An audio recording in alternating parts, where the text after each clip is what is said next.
Hello everyone and welcome back to my channel. I am Annie and I am here to help you with your spoken English, your vocabulary and your communication skills. If you are planning on taking the IELTS exam or even preparing for it, this video is going to be highly informative. In this video, I am going to share with you how exactly you should be preparing for your IELTS exam, some exam tips and tricks, and a complete study plan for each section of the exam. So make sure that you stick with me till the end. Let's begin. So as you know, there are two types of IELTS exam. One is the academic and the other one is the general training. Both of them are basically pretty much the same, just the purpose of taking the exam and a little bit of syllabus changes. If you are going for immigration purposes such as maybe a job or even residence, you will be required to take the general training. Whereas if you are going for academic purposes for further studies into colleges and universities, you will be required to take the academic test. Whatever study plan and tips and tricks I am going to share with you in this video are going to be applicable for both the general training as well as the academic exam. Also, this video is going to be a little lengthy because I wanted to cover all the topics, but if you stick with me till the end, you will see it was worth it. The IELTS exam is divided into 4 sections: listening, reading, writing and speaking. And when you prepare for these exams or these sections, you will have to prepare for each section separately. So here is a section-wise guide to help you get through. The first section is the listening section. In this section, you will hear 3 different recordings and you will have to answer some questions based on these recordings. Basically, this is to test your listening and your understanding capabilities and skills. The first recording is usually a conversation between 2 people. Remember, these recordings can be in any accent. It could be in American, British, Australian, or even our Asian English. So to understand them, you will have to get familiar with different types of accents. And how do you do that? Well, it is very simple. You will have to watch lots and lots of videos. I would suggest you to watch TED Talks, interview and talk shows, and conversational debates on CNN and BBC. The second section will generally be a monologue, which means there will be one speaker speaking on any social context, and in the fourth recording, you will have a speech. Generally, it's a university speech. The thing to remember is that the second and the fourth recordings, both of them will be monologue. That means there will only be one speaker. To prepare for both of these, you will have to understand and pay attention to the central idea or what is the main theme of the speech, of the topic. Along with that, you will also have to pay attention to what issues are being conveyed in the recording and how the speaker is conveying his or her message. To prepare for these, I would highly suggest you to listen to podcasts because there are usually one speaker talking on a topic, and this will help you identify the main issue or what idea is being conveyed in the podcast, and that is very similar to what type of recording you will hear in your second and fourth exercise. So this is going to be very beneficial if you start listening to podcasts. The third recording is usually the trickiest because it is a group conversation. There are a lot of speakers, so you will have to maybe remember their names or any specific references to the particular people involved in the conversation. Here again, it is very important to understand the idea of the discussion. I would suggest you to listen to audiobooks for this purpose because it has dialogues, it has characters, it has a certain storyline, which is very similar to a group discussion that you would hear in your third recording. So if you start listening to audiobooks and pay a little careful attention to the speakers involved, their specific references, what are they talking about, then you will be able to solve your listening exercise very nicely, very easily. There are plenty of audiobooks available on YouTube for free. One recommendation that I would give you for your listening exercise, the whole listening section, is that when you are preparing for this, try to start with videos, but as you progress, listen to audio only, because in the actual exam also you will be listening only to the audio. So you have to make sure that even when you are listening to only the audio, you get whatever is going on in the recording, in the entire conversation. So I would suggest you start with videos, but as you progress, you should be listening only to audios, podcasts, audiobooks. Also, while practicing and even during the exam, try to pay attention only to the important parts of it. Don't try to clutter your brain with too much unnecessary information. And of course, you will know how to do this only and only by practice. So I would suggest you to solve a lot of previous mock tests, sample papers that will really help you a lot. I have shared a few links of the sample papers in the description below, so make sure to check that out. Let's move on to the second section, that is speaking.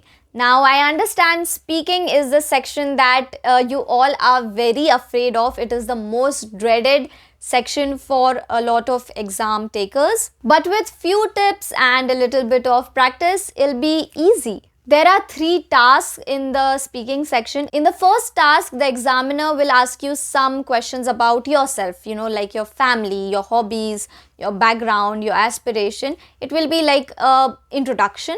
The tip here is to keep your answers prompt and elaborate, but make sure that you keep it short and you keep it simple. Speak a little less about yourself, because if you speak more, then it will sound a little bit like, gossipy, and maybe your examiner won't like it. In the second task, you will be given a topic and you will have to speak on the topic for around 2 minutes. Whatever the topic, okay? Whatever the topic, you will try to convey what you understand from the topic in a simple language. You can use certain facts and figures to support your answer, but only if you're sure about it. If you're not sure about something, just leave it, just skip it, don't include it. Just remember to be very specific and stick to the topic, and whatever you say, just say it with confidence. In the third task, the examiner will ask you some questions regarding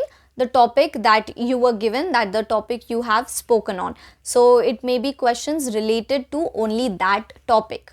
Again, be specific and confident while answering any questions. Make sure to recall what you said when you were speaking, so that what you say now and what you said earlier, they are same and your views don't clash with each other. Always remember, this is the most important tip that will help you in any interview, in any viva, in any speaking exam, is that don't rush to answer.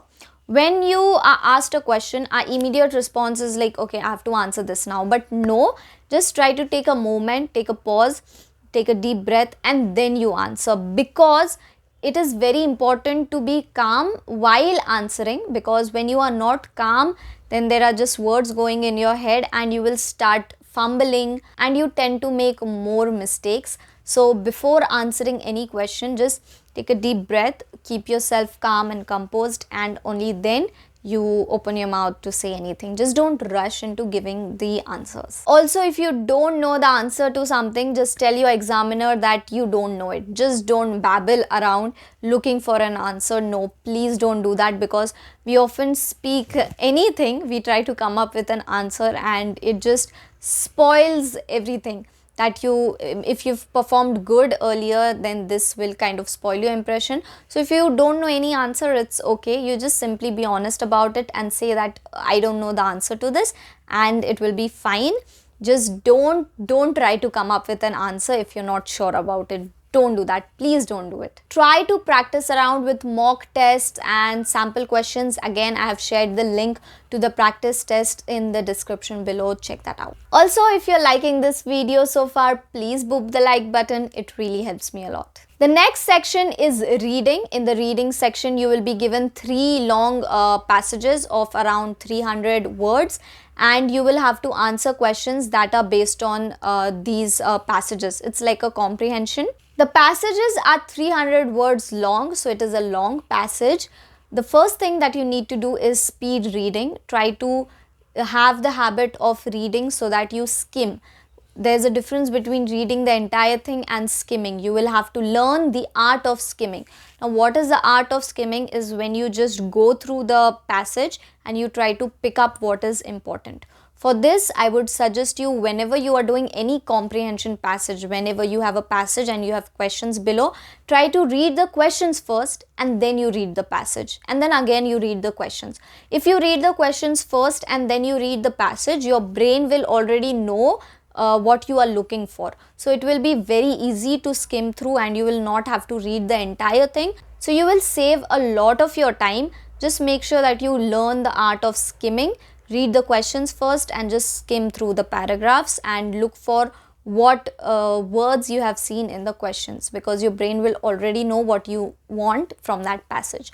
So make sure to read the questions first, then read the passage, then again you read the questions and then try to find the answer. Develop a habit of reading. This is the only way you are going to score better in this exam, because it's reading, right? Reading practice. It's your reading exam. So you have to develop a habit of reading, at least for this exam. If you don't have it, it's okay, but at least for this exam you will have to develop a habit of reading. Again, try to solve as many as mock tests you can for comprehension passages and these exercises. Again, the links are there in the description below for all the sections: reading, writing, speaking and listening. So make sure that you check that out. The last section is the writing task. In the writing task, you will be given two tasks. In the first task, you will have a graph or a diagram or any figure and you will have to explain it or describe it. And the second one would be an essay. It is a 250 word essay and you have to do both the tasks in 60 minutes. I will suggest you to do the essay section first and then go to the task one, because the essay will consume more amount of time. So try to do the essay first and you will really have to develop a habit of writing speedily, because you will have only 60 minutes. So you have to do both the task in 60 minutes. Do the essay first and then do the graph. When you are writing the essay, make sure that the central idea of your essay is very specific. It is conveyed properly. We don't want an essay where you've just put random points and facts together. No, we want a proper flow. So make sure that your paragraphs are linking with each other, your sentences are making sense together. It shouldn't look like you've put just bunch of sentences together. Make sure to give proper paragraphs and link those paragraphs to each other. I would suggest you to have 4 paragraphs. One is the introductory paragraph, the second would be the main body, and the third also would be a main body but with a lesser important point, and the fourth one would be conclusion. So 4 paragraphs are more than enough. For the first task, try to read the graph and understand the diagram very properly, because you will have to describe it. You need to understand the idea that is conveyed behind those diagrams. Try not to lengthen any part of the diagram, just keep it everything short and simple.